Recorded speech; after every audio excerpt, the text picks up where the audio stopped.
Welcome to Foot by the Foot. I have Andrew Swanson here. Andrew is the president and founder of Edgewater Castle, and I'm glad you had the time to come on the podcast, knowing all the awesome things that are on the horizon for Edgewater. But can't wait to hear more about it. But yeah, welcome to the show. Thank you very much, my friend. It's an honor to be on here with you and so many other guests that have been around the game a lot longer than I have. So it's a real compliment to be invited on. But yeah, I'm excited. I'm excited to talk to you about stuff.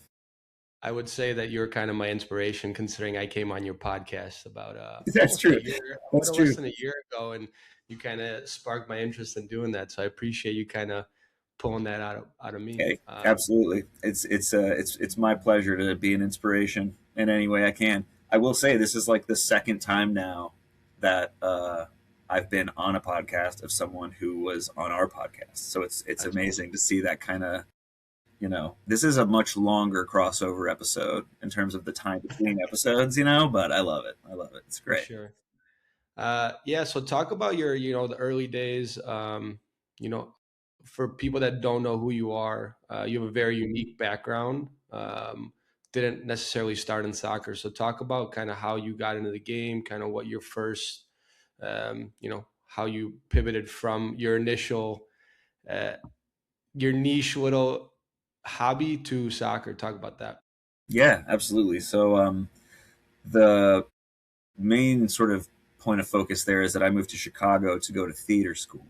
So I went to theater school at Columbia College Chicago in 2007, and through that started a career in theater here in Chicago for the next like 10 years.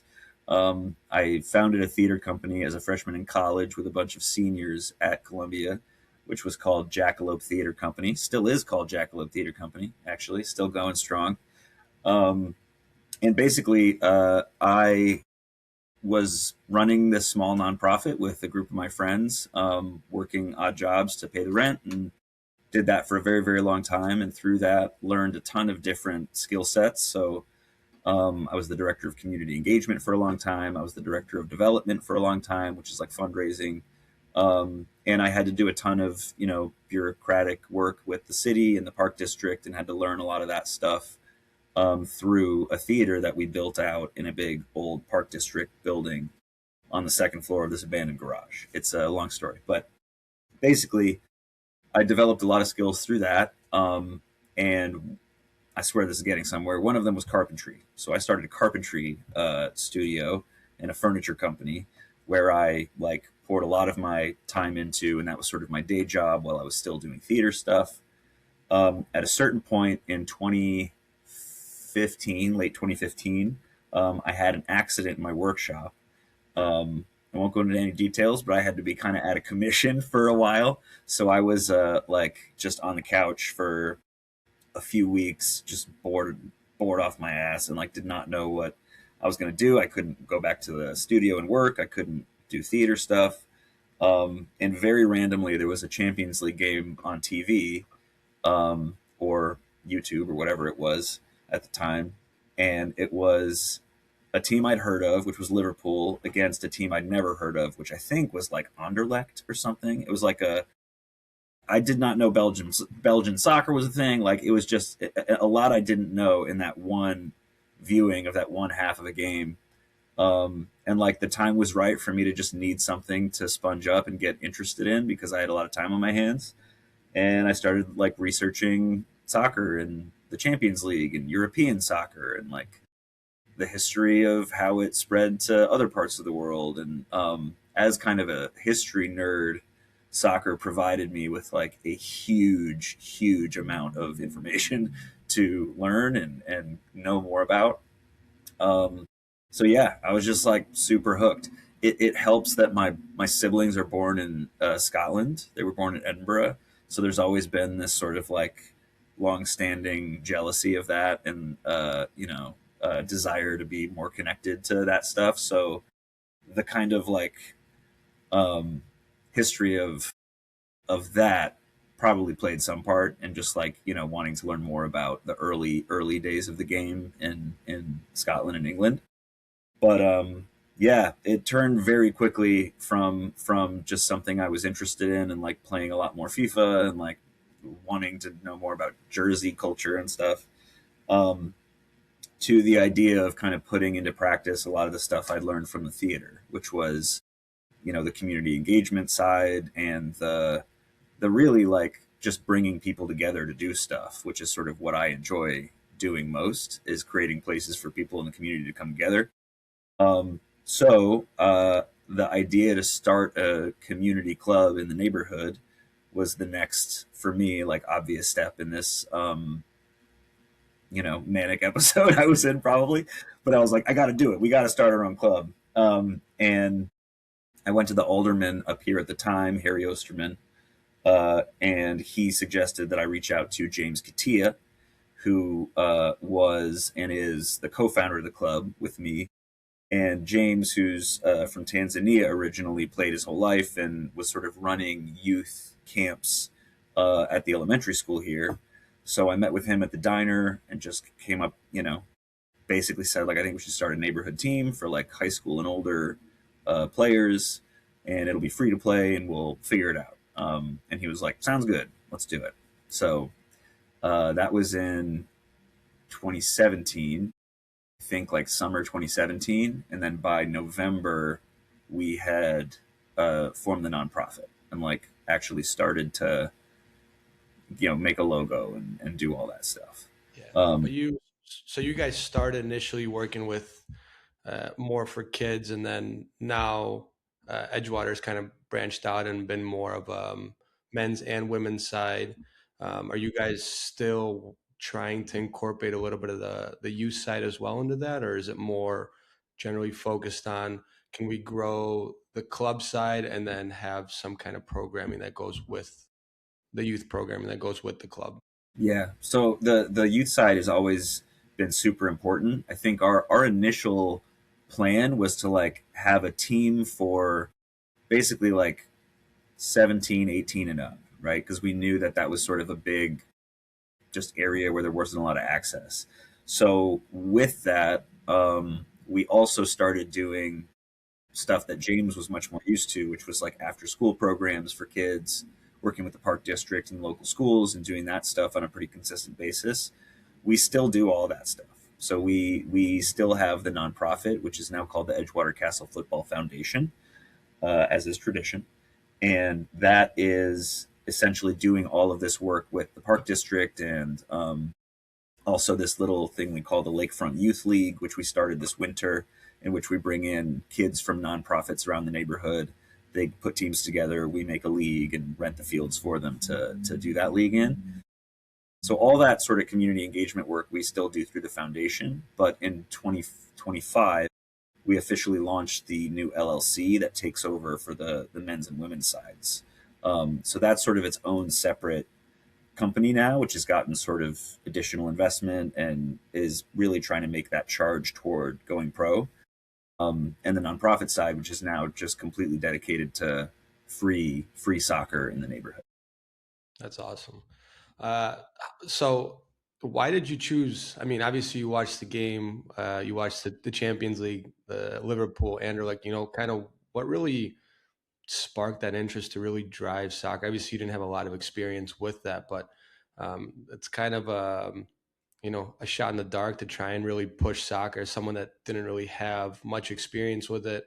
Obviously, you became a fan through that, but what really drove you to do that? Yeah, I mean, I don't know completely. I think partially, as a person who, like I said, was a part of theater for a long time, like the kind of desire to see communities come together and celebrate and you know um, to me the kind of energy around the game, the closer I looked at it, was just super unique to me, in that people are standing and screaming and waving flat, like the whole thing was so entertaining, and the spectacle of it and the sort of collective community that I could sense in all these different clubs and all these different parts of the world, that really appealed to me. Um, I think also the fact that we're in Chicago and we're in a part of Chicago that has people from like all over the world living here, right? So in the process of the prior 10 years of really loving my community, and the theater is in the neighborhood also, right? So like the process of really wanting to engage my community as best I could with like brand new American plays, that was challenging, right? And so there was a part of me that started to like fall in love with the game of soccer, and those threads started to connect for me where I was like, this is actually something that like the majority of people in my community probably really like more than most things, right? um, and then as soon as that idea popped into my head, I started seeing more like Barcelona jerseys or Liverpool jerseys or Bayern Munich jerseys just all over the place, right? Being worn by people from all over the place. So that made me even more like excited by the idea that this was just a medium in which people from anywhere feel comfortable and feel like they're a part of it already, you know? And that was a special thing to me because I don't think you really find a lot of things that anyone can get into and be a part of. So I think that stuff really like got exciting for me as someone who like wants to find things that can do that in a community, you know? Yeah, and it's also hard to argue that soccer is not the world's favorite sport in terms of it's. I would say it's the most accessible sport. You don't really need a whole lot. You can play on grass, you can play on cement. It doesn't really matter. You can play on the beach. It doesn't really matter. So I think that also definitely makes it easier to grow the game and to just play. And it's from my experience growing up in Chicago as well. Just the amount of cultures that we have here is truly special. It's unlike any other place I have been to, and it's a good way for communities to come together at the end of the day. Yeah, exactly. And you know, the I think about that all the time when when you think about all of the different big cities that have really intense talent production, right? Like the best, kids in academies um, in like places like London or Paris are sort of essentially that. They're like a place where a kid from anywhere can kind of like end up in that place, get identified, get brought up into an academy system, and move on, you know?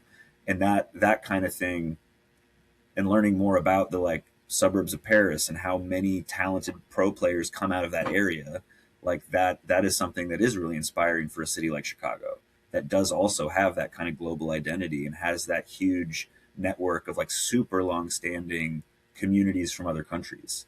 Um, so yeah, I'm sort of a nerd about all that sort of um, I guess anthropological, like, just like human experience stuff.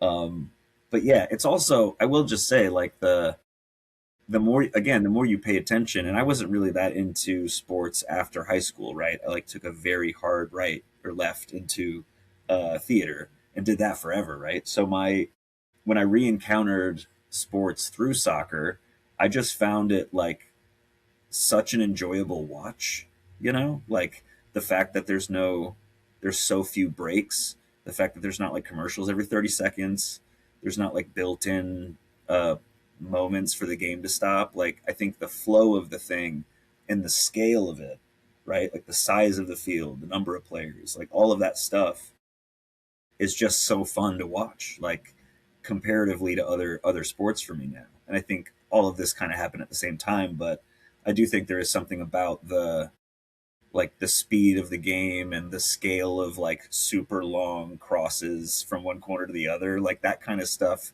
you don't really find as normally in other sports, which I think is Yeah, and fun. I've obviously gotten to know you pretty well over the years, and every time we talk about your experiences in theater, it kind of got me thinking about there's a little bit of crossover in terms of, I know you did the one man show the last couple of years, and we had a funny conversation about how you forgot the lines, Yeah, a couple totally. lines in Yep. one of the shows, and it really resonated with me in terms of soccer's kind of similar to that in terms of you do have your tactics, your training, you're putting in all the time to work and to learn your lines, and same with soccer, you're training for an end goal, and it doesn't always go according to plan, but at the end of the day it's beautiful in one way or another, to the person that's watching. So I think that there is more crossover than people think with theater and soccer. So, I think that's very special, and the fact that you've been able to,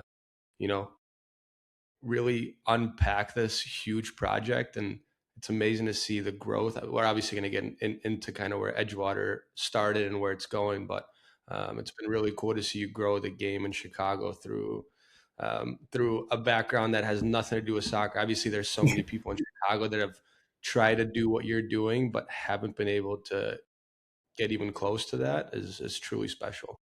Thank you, man. That means a lot. And yeah, I think that, what you said about the like that story specifically, and that's true of so many things, but I think, the game, like anything can happen in a game, right? And like that's the openness and improvisation of it, and like you can prepare all you want, but something just goes wrong sometimes, right? And yeah, I think everyone, both coaches and players, can relate to that. Um, I'm actually going to be doing that one man show again, um, for anyone in Chicago, at the Consignment Lounge. I'm going to be doing it at the Consignment Lounge at the end of the month. So There you go. Maybe we yeah, can get some tickets sold through yeah, through get some Edgewater. tickets sold. Get some tickets sold. Yeah. jackaloptheater.org. But yeah, yeah. Thank you for that. That was nice. Yeah. Appreciate Yeah.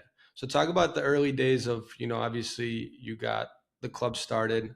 Where did the idea of Edgewater Castle? Uh, Obviously Edgewater, understandable, you're focused on the community, but why Castle? What was the, it. Yeah. where did that come from? So it's a sort of a multi hyphenate origin, and that like the I knew that I wanted the brand and the club to be named something that is sort of an easy image to pull into your brain, something that, it's an emoji. People know what a castle is for the most part. And that to me is also just a really good representation of this neighborhood, and the fact that all the, turn of the century architecture has the sort of turreted tops to the apartment buildings, and everything has a sort of like faux medieval look to it with all the brick buildings and stone buildings and everything. So that really fit with it.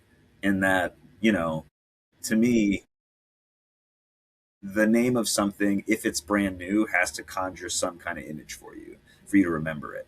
And I feel like, whether or not it's successful, for me, like Edgewater Castle, that's like a picture you can imagine, right? Um, and then also the local corner store is called Castle Liquors, and they've been around there forever, well before the club was founded, and they've been super supportive over the years. And that's where most of our trophies are kept now, and they've got posters up and stuff. So they're super super awesome, and they've been in the neighborhood for a long time. Um, but the origin of that being a part of it was kind of because of the inspiration I got from Christos FC, who is in Maryland and around Baltimore, I think. But they're named after a local liquor store. So yeah, yeah, Christos Liquors is apparently where Christos FC came from. And so like that, when I saw the sign for Castle Liquors, I was like, that might work. That could actually do it for me. So yeah, we just stuck with it. Yeah. And I think the other cool part about the club that a lot of people don't know, is that it's very community based. Obviously, in terms of the ownership side, talk about how you built up and recruited to get people on board. I know people, not everyone is from Edgewater, Rogers Park, Uptown, but how have you been able to recruit people over the years to really grow the club through the Mhm. community side like that? Yeah. I mean, we always wanted it to be that, right? Like to have that more, like a lot of German clubs are this way. There are a lot of sort of community owned clubs around the world and in different parts of the world. But as a nonprofit, we sort of knew that we weren't really technically owned by anybody. We're a nonprofit, so we can't be have owners technically. But we sort of built a group out through the entirety of our time as a nonprofit called our community ownership group. And that was essentially a group of people who donated to the club and, said, I want to be involved in this in the long haul, and I want to support this and continue to do that and sort of put my name on this list of people that will be known as community owners for life. At the time, I didn't really know what to do with that, because I was like, well, if we're ever not a nonprofit, we'll see what happens. But eventually, yeah, we started to cultivate just people that we met who were interested in the game, people that we met who were just sort of interested in the neighborhood and what we were doing for local kids. And it was sort of a variety of different people that we encountered along the way who were either like suggested to us by friends or players, or a couple folks that you introduced me to ended up joining that group.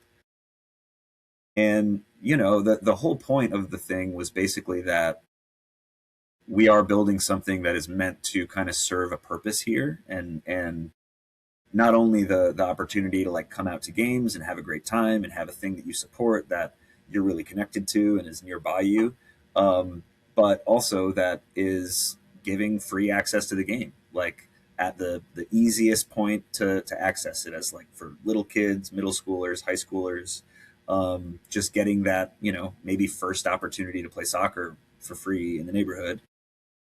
And those are the things that I think really get people interested, is that it is sort of a cool thing that you can claim to be a part of and claim to have helped grow, that is fun and you can buy tickets to and is super entertaining and high level soccer. But also, it's that same thing is like doing really good things for the lives of local kids. So I think the combination of that stuff really got people interested from back in the day when we were starting that community ownership group, up to now when we have like more sincere investors in the LLC.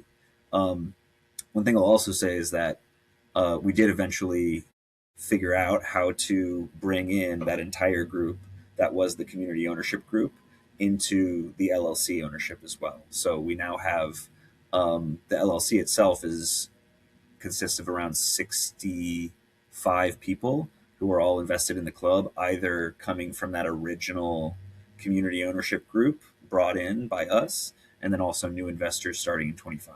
So yeah, we've always been really dedicated to being something that is sort of for and run by and owned by. Yeah, it's all. I mean, it's been really cool to see how organic the growth has been.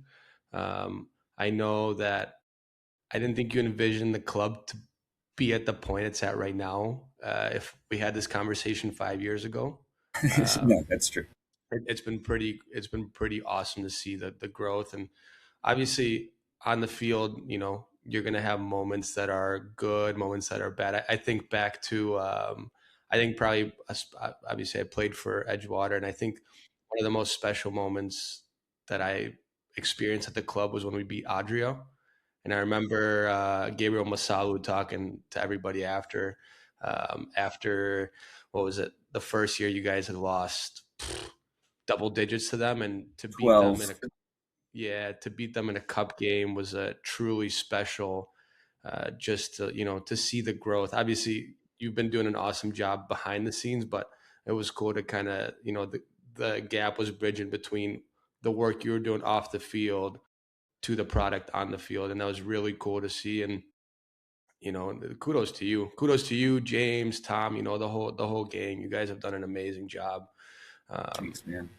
Yeah, that was the coolest. That was the coolest thing ever. That was so much fun. That was the first time it felt like we were actually like gonna get better, like start to succeed more. And yeah, I mean, the amount of people who've like put time and hours and energy both on and off the field to like continue to improve is the only reason we're still here. Is that like we have been so fortunate to get people on board who like really want to see it succeed, and like people who have were on a roster in like 2018, I'll still run into, and they'll be like, I still wear my jersey all the time, and I'm like, you should have returned that, but I appreciate it. So there is that constant like feeling of being proud of the thing that sort of continues to grow. But yeah, there is probably no statistic better exemplifying that than the 12-0 loss to Adria in 2018. to beating them in that game. But yeah, I mean, there's been a few moments that have been really awesome on the field, and I think like one of the lessons I've had to really learn is that I don't know how to exactly put this, but like it's sort of a slingshot scenario where like the the team can only really perform as well as we're like climbing up to support them with in a way, and then our growth is sort of dependent on them being really successful and doing great, or at least, performing really well and continuing to improve so that they kind of overtake us, and now they're supporting us and we have to sort of follow them up, right? So, last year we had a hugely successful year on the field and we won a ton of trophies, the men's and women's side kicked ass. And, the staff did a really good job to prepare for that season. So, at this point now we've made this new step, which I'm sure we'll talk about a little bit more. But we're now making this step into USL2 and USLW, and that is now us as a staff having to keep up with that momentum that the teams on the field were able to produce last year, and try to create something even better for them this year. Um, so yeah, it's like a constant back and forth between kind of riding the momentum of both sides of the club, the sporting side and the administrative side, because they definitely like need each other in order to succeed. Yeah. Talk about the identity of the club on the field. When you went into hiring Doigu, Emma, what was the thought process in bringing the two coaches in terms of creating the identity on the field? Obviously you want to be successful, but um, what's kind of the vision for the product on the field for people to see? Yeah. Um, so again, I'm not on the sidelines too often anymore, but what I'll say about last season, especially. So what's crazy is like last season was neither coach was new to the club, but both coaches were new to the team. If that makes sense. So Emma, who's our women's head coach, she had been the women's head coach in 2023 already, um, and then she left the following year to have a baby. And Doigu was brought in to replace her as the women's head coach, and she brought a level of professionalism and organization that we really really liked, and really like we could tell that things were really improving, on the women's side, and the quality of trainings, and then just the players we were starting to get. It was also like not our first or second year as a team, so things were developing there. And then the following year, and then that season with the women's side, Doigu won uh, the club's first trophy, so she won the USASA regional title, which was awesome. And we then that off season heard that Emma reached out and was like, I'm sort of interested in coming back in wherever I can. I know that you've sort of got you've got a coach, so I don't want to step on any toes, but I'd be interested in coming back if there's somewhere for me to fit in. And I was like, well, that's awesome. And we also sort of recognize that Doigu's experience, for the most part, is in the men's game. So, like, her whole background and her whole education, for the most part, has been in men's pro soccer. So, we went to her and basically said, like, would you be interested in taking over the men's program? And, that will give us the opportunity to bring Emma back in. So, for the 2025 season, Doigu agreed to shift over to the men's side, and then Emma came back in. And yeah, they both won multiple trophies that year. And it was sort of in terms of what the answer to your actual question, um, I think the thing that's most characteristic about both teams, at least, last season, was that there's a serious level of like organization, and there's a lot of tactical strategic stuff that both coaches are implementing, but there's also just sort of like an energy to these teams that I think is really palpable, and that like the women's side is just the most fun I've ever seen a group of people have together playing a competitive sport. And the talent level on the women's side is just so so apparent like immediately. Um, and I think, you know, there's a for both sides, I think there's like a real desire to like play entertaining soccer and like, you know, try to score a bunch of goals, obviously, but um, you know, there's a lot of really, really good um, players that we've brought in over the years, including yourself, who sort of like evolved our style of play. Like we've changed a ton of many, many times. And I think last year, you know, we were pretty characteristically a very strong midfield, and that like our we brought in some players um, earlier with your help in the year from UIC. So some of those guys came in and had a huge impact on how we, you know, our midfield operated and how we were able to kind of distribute and play through the middle. Um, so yeah, I mean, like I said, I'm gonna go to our first outdoor training at some point this week, so I'll let you know. Yeah, hopefully You the know, weather sticks, man. Hopefully you guys can start preseason and start to prepare. The weather has not no, been our friend here in Chicago. no, we were supposed to start last week, but yeah, no, they'll be very fun to watch at Winnemac this season, certainly. Are you guys having these conversations with the technical I don't know if you're leading it. I know you have a lot on your plate, but are you guys having these technical meetings with, both Emma with Doigu in terms of, the vision of, you kind of want when people go to see the men's side, the women's side, kind of the same style of play, same identity. And I know it's still early days. Obviously, I feel like now the women's side, I would say, has been a little more established, winning trophies. The men's side is now starting to feel a little bit of that success. But is there some kind of dialogue between we want to be a high pressing team, we want to be a possession oriented team? Have there been Mhm. talks about that, or is it still like let's just try and make sure we're getting the right players in? Obviously, going USL League Two, USLW, you're bringing in more collegiate players as opposed to local experienced vets. Has there been talks about that? You know, I honestly like my MO for the last year or so has basically been to give the head coaches like essentially you tell me what you think we should do, because again, I don't really know what I'm talking about.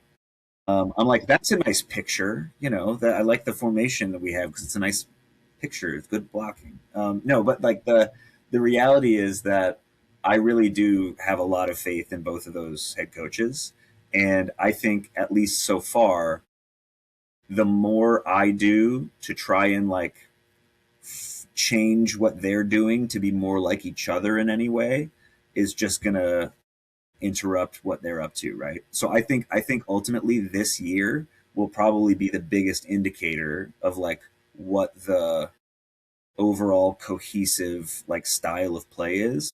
But I can't be sure that those things will be the same because Emma and Doigu are different coaches with different philosophies and stuff like that. But I think that this, like everything else, is sort of a patience game a little bit, right? And that's because, like you said, like we are just now starting to see some success on the men's side, where the women's side has been successful, you know, the last couple years. And because of that, we need to just kind of see how things play out a little bit. And you know, for me, with like you said, the amount of new players coming in this year, collegiate players, we don't totally know what the makeup of things is going to be until they're all together. So there's a little bit of pressure in that, and knowing that you know we're not going to have everybody fully available until you know pretty close to the season starting. So we've got a great you know core group already training and in preseason, and we feel really confident with that. But yeah, I think the style of play will probably be mostly set, and then yeah, I would leave it up to the coaches to sort of adapt to it as new folks come in. But yeah, I mean, I have in the past been a little more like wanting to be a part of that conversation, but a lot of that was just sort of a lack of uh, being able to delegate. You know, just wanting to know more. And now And I think I'm I also think your hands have been kind of tied in terms of, you know, you can't be doing everything. You can't be worrying about what's going on internally on the men's side, the women's side, securing funding. Obviously, we're talking about a segue to the USL side, but you know, jump into USL League Two, USLW league's a pretty big step from Midwest Premier League, Hmm. and it's difficult to be able to do everything. I know how difficult of a job it is. I can only imagine. I don't know, but I can only imagine how difficult that is. Yeah, So no, it's a lot. It's a lot, and I think yeah, again, like the ability to sort of let folks do their job and not be too overbearing or needing to be too hands on. There's like a middle ground, obviously, but yeah, that's been one of the biggest lessons for me. It's just yeah. that recognition. Yeah. So congrats on obviously this big milestone, this big step. Talk about what's gone into making this happen in terms of going, into the USL route. Um, Obviously, USL is booming right now with the amount of teams in Championship, League One, Super League. Why did you decide to pull the trigger now, going USL, and talk to me about kind of what the future holds for the club. Yeah, it's super exciting. I think that the whole landscape of you know soccer in the U.S. right now is really exciting. I think it's just there's a ton going on in like every category, kind of.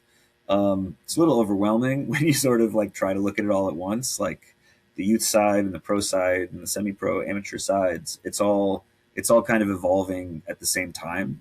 Um, when we have always kind of looked at the future, it has been in response to what we've just done or what we think we're capable of next, kind of. So every year we've tried to kind of take a step in some direction to grow or get better at what we do or get bigger or be able to be in bigger leagues. Um, and yeah, the process of deciding if we wanted to join League Two and W League was sort of just based on feeling confident that we can take that leap and know that we'll land on our feet at that platform. I think like the desire to be a part of a system that is bigger and strong and kind of has a lot of avenues for both the men's side and the women's side. Like those things are all huge positives for us about the USL. And that, like you said, they have the Super League on the women's side, which is a professional league. They've got League Two and Championship. They have these plans for Pro Rel and a First Division and all these things. Um, and again, I think like regardless of what does end up happening, I think patience is going to be super important. Um, and wanting this to all congeal and become something quote unquote like perfect one day. But I think that what USL has done is provide a club like ours that has a very serious women's side and a very serious adults men's side on the adult end. It gives us a place to sort of treat those teams equally, right? And like if we had chosen to do something else with the men's team, um, then they'd be different and they'd be in different leagues, which they've been for a long time, right? So there is sort of something really important about USL providing that platform for both sides that I thought was great. Um, the biggest change is just like capacity, like the amount of funding, the amount of staff, the amount of just time it takes to run a club that's operating at a national scale in leagues like this is different. And we've changed a lot of the way we've done things over the last couple of years to grow to prepare for that. Um, one thing I am pretty proud of is that even in 25 when we were operating in Midwest Premier League and UWS, I think we had a pretty um, comparatively a pretty big staff, a relatively big budget to work with for just running the season.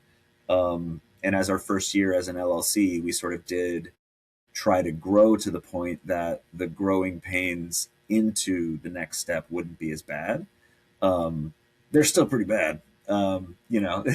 Making the jump is no joke, but I think that it really is.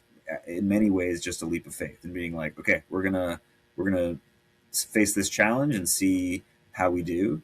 Um, and that's more or less what it's been like every year. But I think another huge change for us was the shift to the LLC and no longer looking for donations, but looking for investors and talking to different levels of sponsors and things like that. So yeah, I mean the amount of time and effort that it takes to operate at this level is definitely different than certainly it was like 2 years ago, and yeah, like 4 years ago, I'd be like, that's never happened. Yeah. Is this would you say that this is Wrexham has kind of inspired you to kind of take that step? Obviously, it's a little different because there's no pro rel right now in the U.S. But is that kind of your inspiration to push the club into professional status? Whether it's a year from now, 5, 10, or is this kind of like we want to kind of see where it goes, and we're kind of content with the growth that we've had, the organic growth. What do you kind of see? Yeah, I mean, I think that like we are ambitious.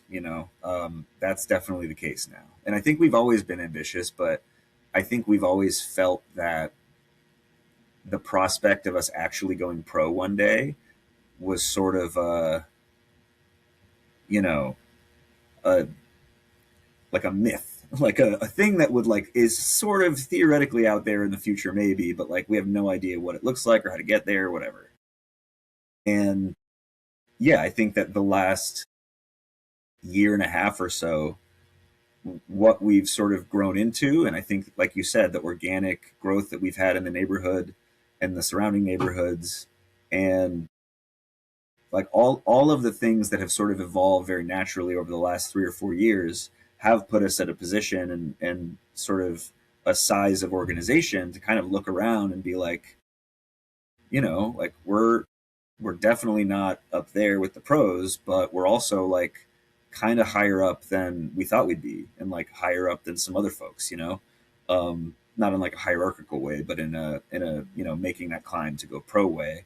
We feel like we've made a lot of progress, and kind of more so than a lot of people have been able to achieve in Chicago. Um, so I think we are definitely inspired by the sort of the story that Wrexham has represented, right? Which is that, Americans have kind of caught wind of this like underdog soccer promotion relegation thing that we don't have access to here yet. Um, but even though we don't have access to it, we still are able, as Edgewater Castle, to kind of represent that same story, because even without a famous actor yet, um, running the club, like we are able to grow and improve and get bigger and get better and sort of do that just by nature of that kind of authentic relationship with the community and with our own goals. So I do feel like we are a really good a pretty good avatar for like a Wrexham obsessed Chicagoan that wants their own thing to believe in, because yeah, we do have really serious ambitions about going pro. Obviously, being in USL, that next step on the men's side is USL League One, and if the step between Midwest and League Two is big, the step between League Two and League One is big, big, big. Yeah, So yeah. yeah, that next process for us is a very, very steep hill to climb. But we're up for it, and that's sort of the next step for us is, yeah, starting to charge up that hill. And on the women's side, it's obviously a bigger distance because Super League is considered first division in the U.S. So ideally, I think if we were to go pro on the women's side, I'd prefer similarly to do it at a lower division. Just sort of again have it be more of an organic growth process. Um, but yeah, I mean, as soon as we can afford it, we'll do it. you know, um, but And it does take time. yeah, a couple of things that you mentioned kind of resonate with me. Obviously, I had a chance to play with Chicago House when we were pro, and it's obviously things didn't go according to plan from day one there, and Chicago is one of those hotbeds that we spoke about earlier, and you know it'd be nice to have another pro side to support. I think that that can help grow the game, grow the Chicago Fire. And same on the women's side, if the women's team going pro, obviously the Chicago Stars have done a fantastic job. Obviously now moving to Northwestern to play there. I think that would definitely help, you know, grow the game as well. You don't have to be a first division team. I get that we might not have another MLS team here in Chicago, most likely.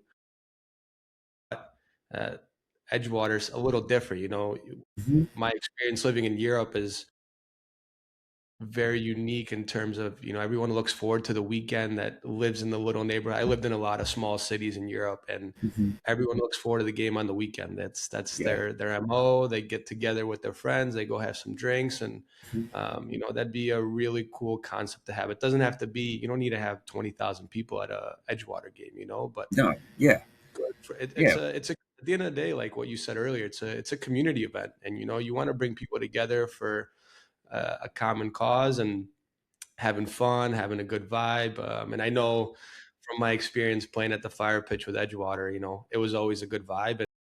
And obviously, I'm kind of the next topic of that I want to talk about is Winnemac Stadium. But you guys are gonna, I'm excited to see where the project's going. It's really cool, and you know, I'm curious. I'm Yeah. rooting for you. Thank you. Thank you. Yeah, we're pumped.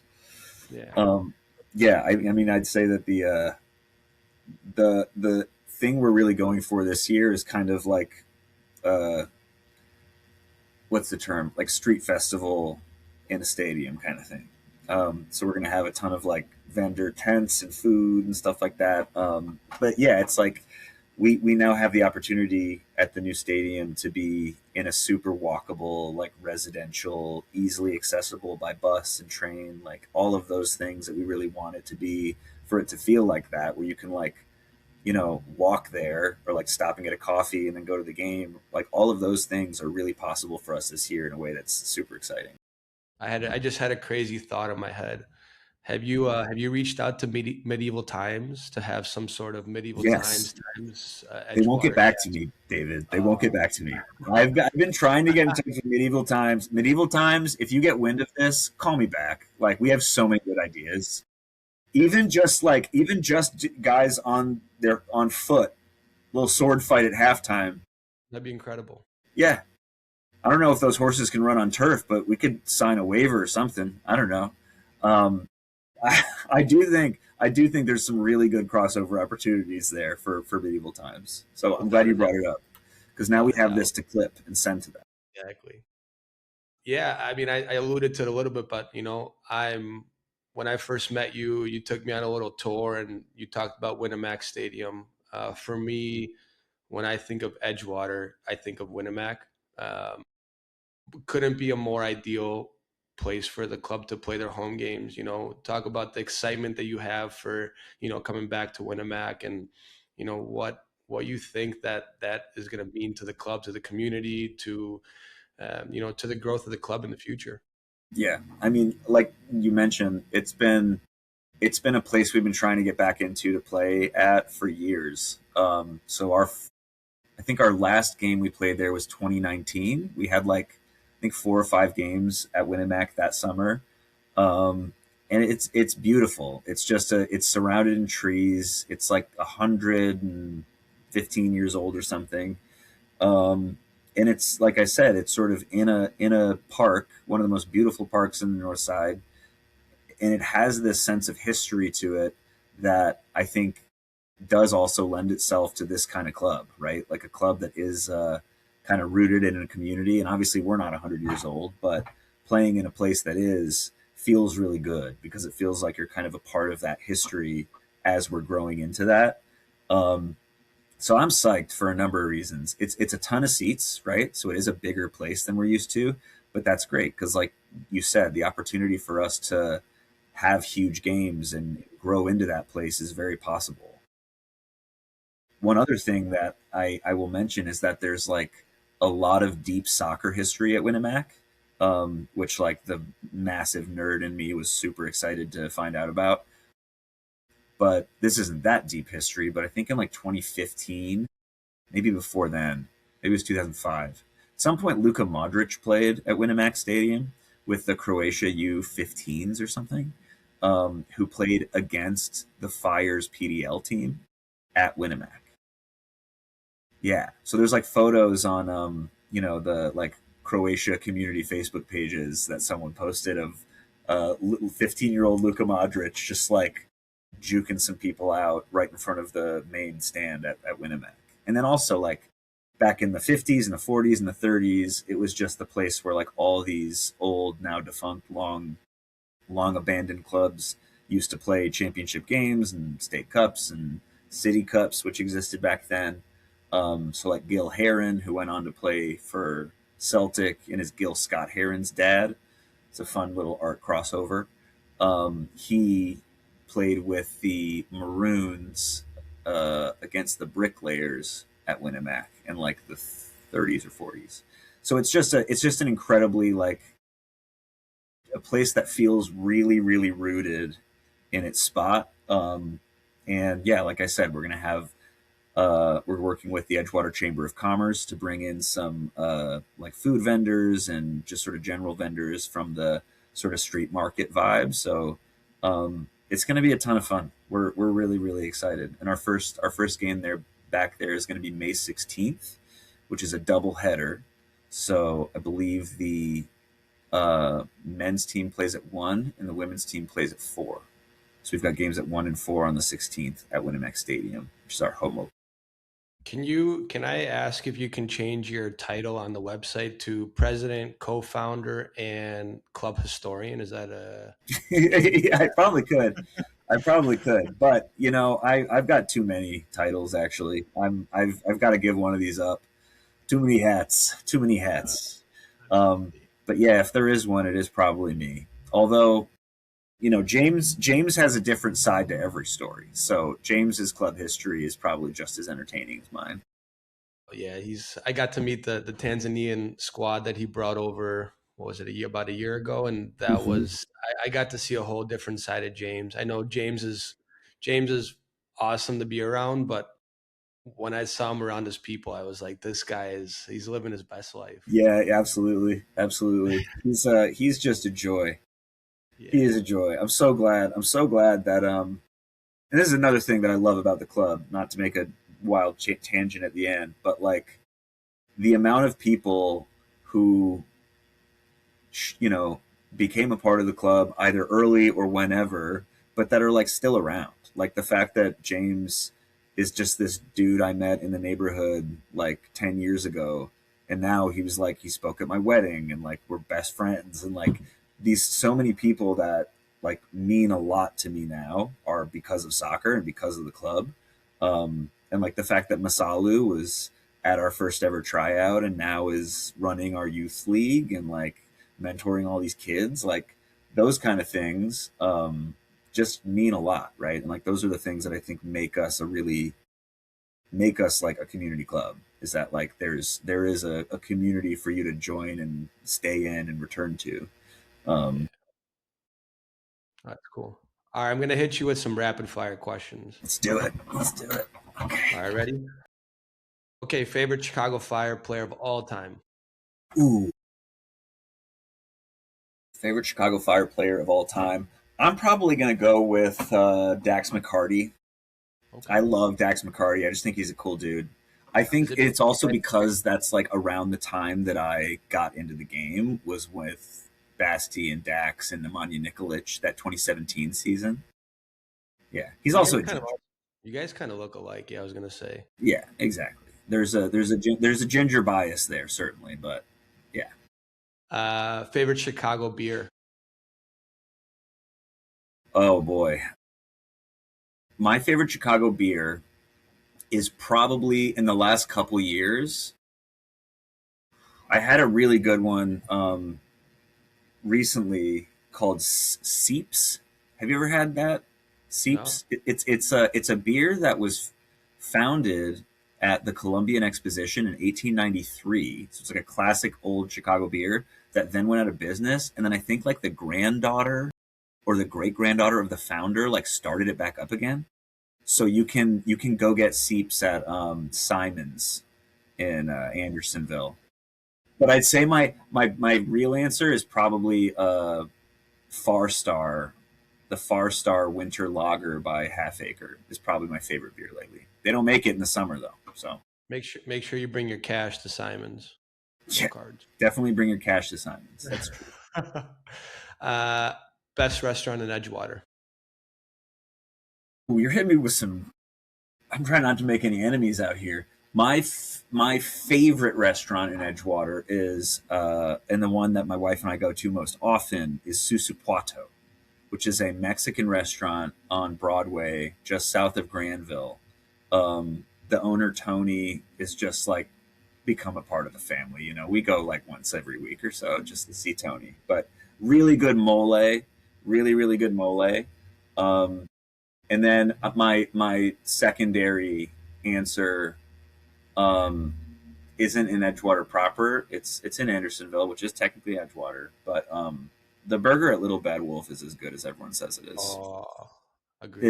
It's I agree. like I've got like nerdy local answers for like favorite burger in Edgewater. It's a lie. It's that one. It's so good. I had it again recently, and I was like, "Yeah, the hype is real. This is the best burger I've had in a really long time." Favorite moment in Edgewater history, men's or women's side, or both. Hmm. Favorite moment in Edgewater history. I'm Or gonna like go with most memorable. yeah, most memorable. I'm gonna go with our first ever trophy, which was the women's team in 2024, which I mentioned. Um, because it was like the first sign of like, oh, we can win stuff. Like we can be the best, right? Not just third or whatever. And that was the regional final against Rockford Raptors at Montrose Turf Field. And it was our first trophy. We came back from like we were like down 4-2 or something like that. And we came back and Kristen Booz had a free kick outside the box in like the 92nd minute, and she just like top cornered it, won the game. It was sweet. Yeah, that was probably it. Because you know, very closely followed by that Adria win, and then honestly, even the Adria win is probably above all of the stuff we did last year, which is weird to say because that's like the biggest stuff we did was last year, like winning the state cup, which we've been trying to do for 4 years straight. Yeah. Like Yeah. those were huge, but I think all those moments were like the most kind of important to the club taking the next step, right? Like last year was really important for us taking the step we're taking. Uh, this one might be kind of difficult, but what's one thing that the U.S. soccer pyramid must change by the 2026 World Cup to better serve cities like Chicago to improve the game and grow the game? Mm. That U.S. soccer should change. It's Yeah, U.S. soccer, like the U.S. yeah. I think this is a really tall order, but I think like access to physical space is kind of the biggest issue in a city like Chicago. So big, dense urban areas, um, there's just not that much space to play soccer, especially not like full size turf fields. There just aren't that many. So I think that the more the game as a whole and like the powers that be in the game can not only like create new spaces but create programming that makes that space really easily accessible to anybody, or just free to access for everybody all the time, um, would be great because I think ultimately one of the things that's not working for us is how hard to access like programming is. Programming that isn't super expensive or has some other limitation to it. So I'd say, yeah, just like continuing to increase as much access to places to play and programs that make those places super affordable and useful to everybody. Yeah. It's like a pretty basic answer, but you know, Yeah. I think No, yeah, that's fair. physical access to physical space I think is just super difficult because in a city like this it's claimed and paid for by someone else already. And very often, who it's paid for by are people that don't live in the community where it is. So, yeah, Cool. Last one. Uh, Obviously, when Edgewater's playing, I'll find you at the field. But where can I find you when the U.S. is playing in the World Cup? that's another good question. I've been trying to cultivate new places to watch soccer in Edgewater for years. You know what I mean? Like I've just been trying to convince the local dive bars to change the Sox game over every once in a while. So I'm probably going to be at a combination of places. I'm probably going to be at the Double Bubble because I am going to convince them to put the World Cup on. They've already said they do it. And that's like at the heart of my neighborhood here. I also say that I'm probably going to go watch some games at the Soccer House, that new place down that Garrett Drexler's opening in the old Twisted Spoke space. That's going to be very cool. And then all I want is to watch games outside in the summer. Like, I want that so bad. So, if anyone in Edgewater with a really nice patio would like us to set up some watch parties, please let me know because we would be very, Holler. very happy to do that. Holler. Yeah. Thank you for that. Last little part before I let you go. Obviously, kind of segueing from the World Cup talk. What does the World Cup mean to you being hosted in North America? Yeah. Um, it's been the thing we've been looking forward to like since we started the club as a nation. Like we knew, I think then that we've known we were going to have this World Cup for a long time. So I think like the build up to it and the anticipation of it has been going on for so long now, and like the whole like road to the World Cup story almost feels like something that we've been experiencing for years now. Uh, I am There are sort of two angles to this for me. One of which is I am really really excited to see so many people represent their countries and be so proud to be here and like celebrate that. And like I'm so jealous of everyone that gets to go to the Scotland Brazil game because I bet that's just going to be the most fun anyone's ever had in their entire lives. So like the genuinely like the party and the energy of people coming to have fun here throughout the summer is going to be awesome, and like the moments of that I get to experience are going to be awesome. I do think that like there is a difficulty for me at least right now with the World Cup happening in a moment when there is just so much turmoil, like including countries that are in the World Cup and maybe can't come and things like that, right? So there is as usual kind of a side to things that is going to be there for me where I'm just going to be a little like, ugh, I really wish this, and this weren't happening right now, right? Which can be the case for anything, but ultimately, like for the game and for the future of soccer here, I think all of these things matter and are kind of related to each other personally. But I think ultimately, you know, good will come of all these people from all these parts of the world like coming to love and celebrate the game and sort of show what that level of commitment and support looks like for us as Americans. That's going to be so impactful. And like there's zero denying the fact that the soccer landscape here and the way it's looked at will be different after the World Cup is over and it's finished up. So I think there is an enormous amount of challenge to it, and I think there is an enormous amount of things that I am like just looking forward to so wholeheartedly. Yeah, I know you talked a lot about accessibility, and one of the big issues with around the World Cup is ticket prices. You know, how do we, as a, how do we change that? Obviously, the watch parties make it easier, but you kind of want to be in the thick of things and experiencing that. Do you feel like the FIFA will budget some point to really make games a little more affordable? Because I mean, I've been looking at tickets and they're It's pretty incredible. astronomical right now. Yeah, it's unbelievable. I mean, I think it depends, right? I don't know how FIFA looks at it, in that to them it's like maybe worth it that some games have like no one there, but they're keeping their prices high so that when the final comes around they can justify it, right? I don't know what they're thinking. I do think it's a problem that like normal people can't go to a World Cup game, like a qualifier, you know, or a first round, you know.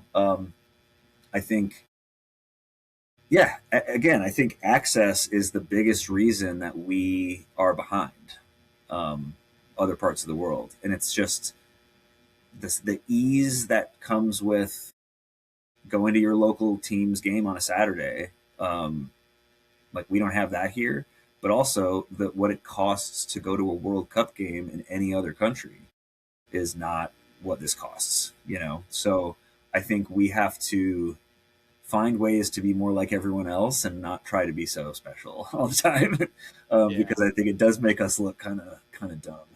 no, for sure. Yeah. Last but not least, final. What's your prediction? Who do you want to see hoist the cup at the end? Okay. Who I want to see hoist the cup at the end is tough. I mean, because of how unlikely it is, I want to say, I really do want to like say something like Scotland or the US or someone that I really support that I do not think will win. I think probably, um, can't say England. Really don't want to say England. But they look nasty, dude. They do sort of look like if there's a time they could do it. I would love to see a final. Um,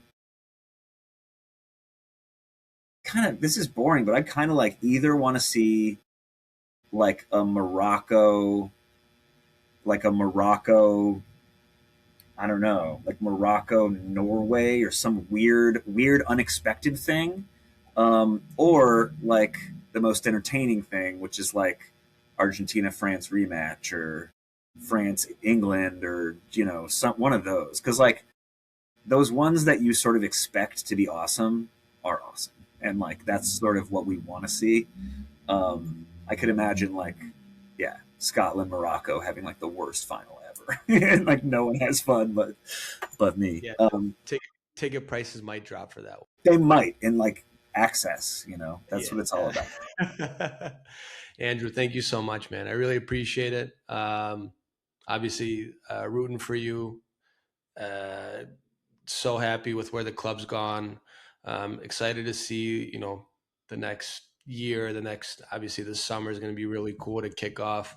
We don't have any teams in Chicago for USL League Two, so going to be really cool to see, the side put on a show, and looking forward to catching the game at Winnemac, having a beer with you on the sideline. I know, um, I love, I love, I cannot stress enough how much I love your energy on game days. Uh, So yeah. don't stop, don't change, and I'm looking forward to it, man.